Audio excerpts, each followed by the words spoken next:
Alors bonjour à tous et bienvenue dans cette nouvelle vidéo. Donc aujourd'hui nous allons répondre à la question: est-ce que le pervers narcissique est quelqu'un d'anxieux? Je pense que c'est assez évident, oui, le pervers narcissique est quelqu'un d'assez anxieux. Comment voulez-vous ne pas être anxieux quand vous devez tout le temps vérifier ce que pensent les autres, ce que font les autres, et que vous devez toujours contrôler votre milieu, le milieu dans lequel vous êtes? Effectivement, c'est ça aussi qui explique généralement une consommation assez importante d'alcool, de drogue. En fait, les pervers narcissiques essayent de gérer leur stress et souvent le gèrent assez mal parce que effectivement, c'est pas simple pour eux. Ils sont tout le temps sur le qui-vive. D'ailleurs, on le sent au niveau de leur corps, hein. Ce sont des personnes très très rigides. Et généralement, ils ne se laissent aller que sexuellement, d'où aussi une relation assez particulière et finalement avec leur corps aussi. Donc c'est à dire que généralement ils vont assez vite se maltraiter. Vous avez des personnes comme ça qui vont se scarifier, donc des pervers narcissiques qui vont faire ça. Généralement ils vont être quand même assez forts dans les apparences, vont essayer quand même de maîtriser en partie les apparences, mais à un moment donné, surtout avec l'âge, ça peut dériver pas mal. Quand vous avez une personne perverse narcissique qui prend des médicaments, des drogues, etc., eh bien ça se voit d'autant plus, sa perversion narcissique se voit plus, parce que au niveau physique, ils vont se dégrader aussi, donc ça veut dire qu'ils peuvent développer des maladies, ça peut dire aussi que parfois ils vont se scarifier, ils vont se faire du tort physiquement, s'arracher les cheveux, des choses comme ça. Donc malgré tout ils vont attaquer eux-mêmes leur propre image parce qu'en fait au fond d'eux ils ne s'aiment pas. Et souvent il y a de l'anxiété, et qui dit anxiété dit besoin d'évacuer cette anxiété, d'où souvent des comportements sexuels particuliers, de la provocation souvent, et ça peut être aussi de la provocation sexuelle aussi. Je vous renvoie vers la vidéo que j'avais faite sur le climat incestuel qui est quand même souvent présent dans l'ambiance que mettent les pervers narcissiques au niveau familial. Donc ça c'est important de le savoir aussi, de l'identifier pour savoir se protéger. Et donc tout simplement ce qui va se passer c'est que oui, les pervers narcissiques sont super anxieux parce qu'ils ont besoin de tout maîtriser. Ils ont aussi besoin de se maîtriser eux-mêmes. Donc forcément la posture est rigide, le regard peut être fuyant, la mâchoire peut être serrée. Je vous renvoie sur la vidéo dans laquelle j'explique qu'effectivement il y a aussi une possibilité de les repérer à leur posture. Évidemment cette vidéo seule ne suffira pas à déterminer si quelqu'un est pervers narcissique ou pas, mais ça va ajouter en fait du contenu au restant. Si vous avez déjà repéré toute une série de fonctionnements, toute une série de critères dans lesquels rentre la personne perverse narcissique, et bien ça va s'ajouter. Vous allez découvrir qu'effectivement aussi au niveau corporel ça se voit, il y a des signes en tout cas qui permettent de voir que la personne est perverse narcissique ou pas. Et donc plus ils vont augmenter en âge, et ce qui va se voir c'est qu'il y a une usure du corps aussi, forcément quand vous êtes tout le temps en état de stress, forcément ça va s'user au niveau corporel si vous voulez. Donc du coup ils peuvent développer des maladies cardiaques, cardiovasculaires généralement, du psoriasis, des problèmes de peau de tous ordres d'ailleurs.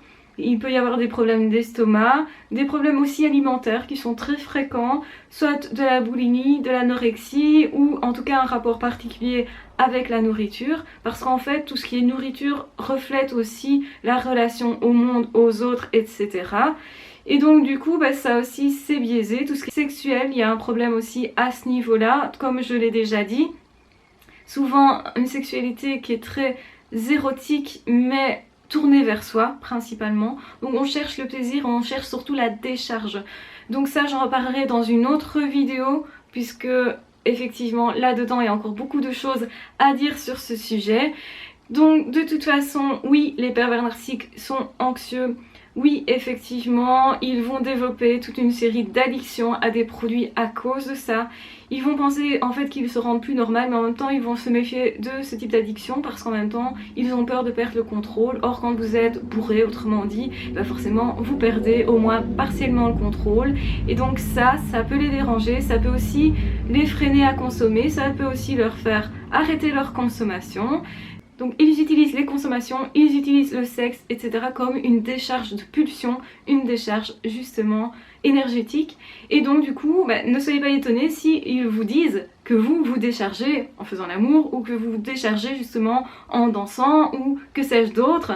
Généralement ils vont pas choisir des choses très saines, justement. Danser c'est plutôt quelque chose de sain, courir, faire du sport, etc. ça pourrait être très sain. Eux vont être beaucoup dans la performance, dans l'image, dans l'extérieur, dans le paraître. Donc au final le stress chez eux est beaucoup plus difficile à faire partir. Vous allez être créatif par exemple, vous allez vous exprimer, vous allez peindre, vous allez modeler quelque chose, vous allez faire du sport mais pour vous détendre, non pas pour être dans la performance, vous allez faire plein de choses qui vont être de l'ordre du relationnel, se confier, etc.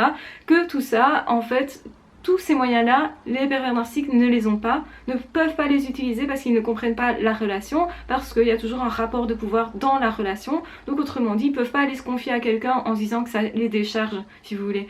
Donc tous ces mécanismes-là, forcément, ils ne les ont pas. Donc du coup, c'est beaucoup plus compliqué pour eux de gérer tout ce qui est stress. Et aussi, le fait de savoir s'aimer soi-même, se rassurer soi-même, c'est quelque chose qu'ils ne peuvent pas faire. Ils sont toujours obligés de passer par une autre personne. Et qui dit passer par une autre personne, dit aussi dépendre quelque part de cette personne-là. Donc contrairement à ce que vous pensez, ce n'est pas le pervers narcissique ou la perverse narcissique qui a le pouvoir. En réalité, ce sont plutôt des personnes qui sont dépendantes, des personnes qui sont sous le pouvoir des autres, puisque c'est comme ça qu'ils sont obligés de faire pour se sentir un minimum exister. Donc voilà, je vous embrasse très fort, je vous aime très fort, surtout prenez soin de vous. J'espère que vous aurez compris un peu plus comment fonctionnent les pervers narcissiques. J'espère surtout que ça vous donne de nouvelles clés pour vous dégager, pour aller plus vers la vie, pour vivre de façon beaucoup plus sereine, paisible, pour faire aussi votre deuil éventuellement si vous en avez connu, et simplement pour être bien dans votre peau, parce qu'effectivement c'est intéressant. Allez vers les gens qui sont de bonnes personnes, il y en a plein, je le répète souvent, mais je pense que c'est important de le redire.